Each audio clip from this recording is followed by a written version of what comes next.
Vanoi gam tina kuki chate ho zo se na bon chawin jingka pha bulte ni sim som ni lenga Tuesday ni khuin zong jingka thu so ngai ki hite thu so ngai taw hite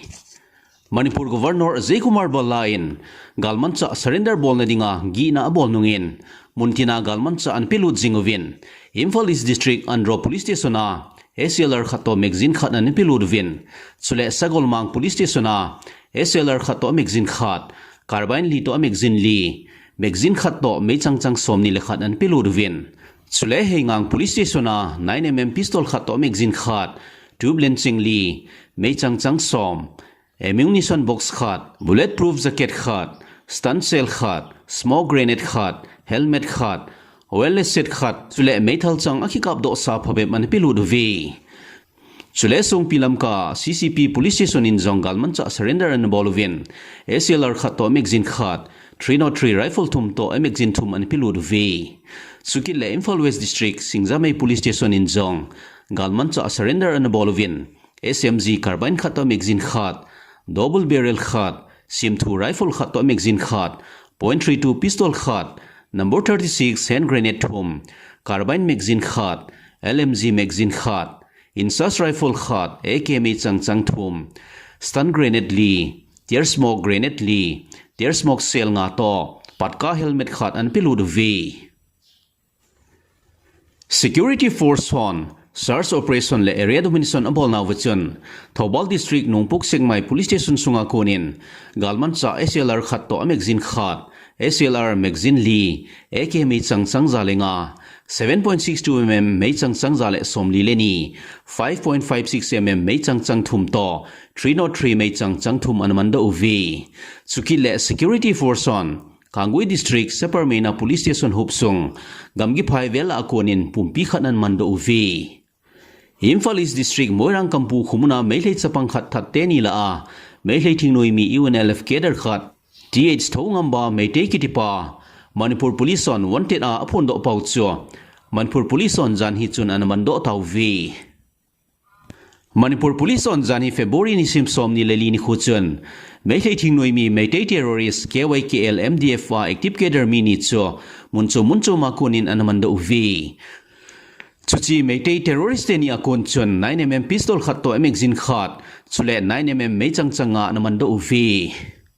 Government in kanilei wat thana na to achi pi zomjing to khilon chun songpi lamka gamkai sangai kot police station hopsung nilhang zol molchung vela a kanilei ki bol hocho security force hole forest department hon district magistrate panin agawat hlau vi chubuna kanilei awat hlau chu agoma ekarli vel hidanin zongki seye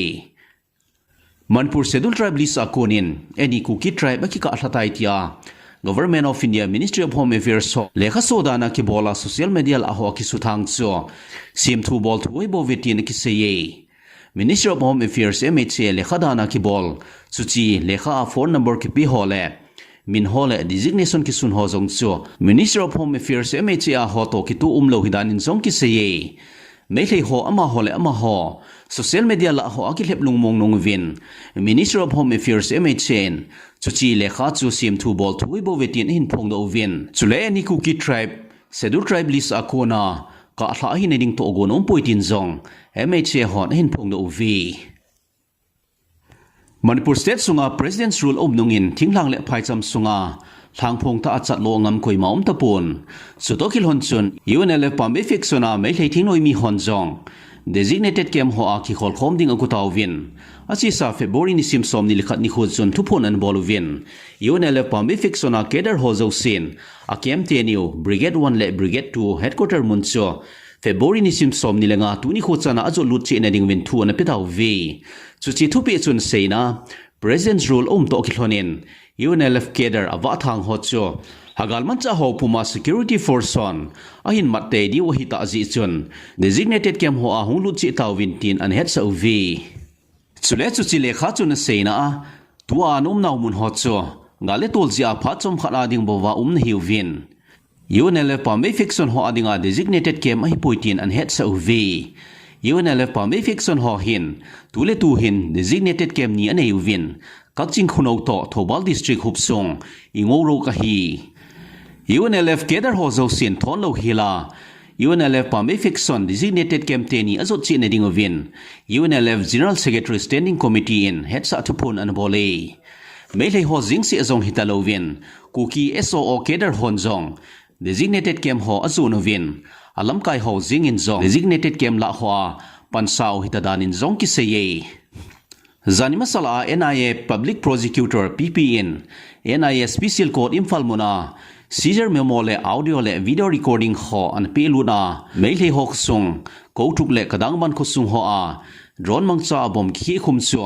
bom somli hi tia sei now audio le video recording ho evidence dinga NIA in court hinga apelu novin Indian Army a major an hi Digvijay Singh Rawadin social media eksa seina chun chuchi thu ki sei ho drone mangchan bom somli ki hi khumetia sei ucho NIA ho sei pon meile ho mita amudana ki sei ho eyewitness dana ki sei meile ho sei bovi NIA in ahimong naitia sei ompon sule Indian Army sifin zong koutruk muna drone mangchain bom aki hi khumna ompoiti an pundo sa hitin Major Digvijay Singh in athong do in sule chutabang drone hoi ta ho bom somli khi the drone chu au monge tia apot chena omta be a hi le chutabang technology chu Indian Army hozong piovin Indian Army in zong chutabang drone hoi ta bom somli lang khi sa thei ho chu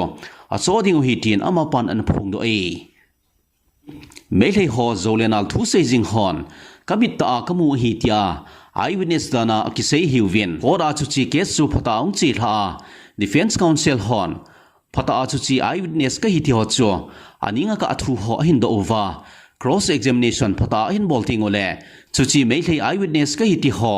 kabit ta kamu hi ti ho chu amayu san hil jing ding azun mal ho ache hil jing ding a hi lamu chu hello a hin sule evidence di lo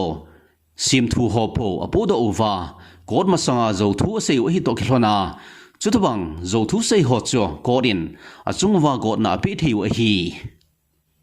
Kukizo Council lamkaina Kukizo Leaders Consultation on Political Roadmap kingun chu tuni kho jingka lam ni dan som le khating le rengkai khomuna VTI auditorium muna chi thading hitan moderator ding in pu thangjamang secretary organization KZC to pu lin mate joint secretary organization KZC pangthonding welcome le keynote address chu pu henlin thang le chairman KZC in anading sule Reverend Dr. Viel Ngak Thang General Secretary Administration KZC in report api ding a hi mabana panla ding dan chungchang thu ho a ki ho na anei khom ding o hin a ki ho hla na ho declaration ho cho meeting a ki chai ting le chairman KZC in apun do ding a hi thu so ichanin ki chai tai thu so ngai ho zo sin bon chaw win ni khu pha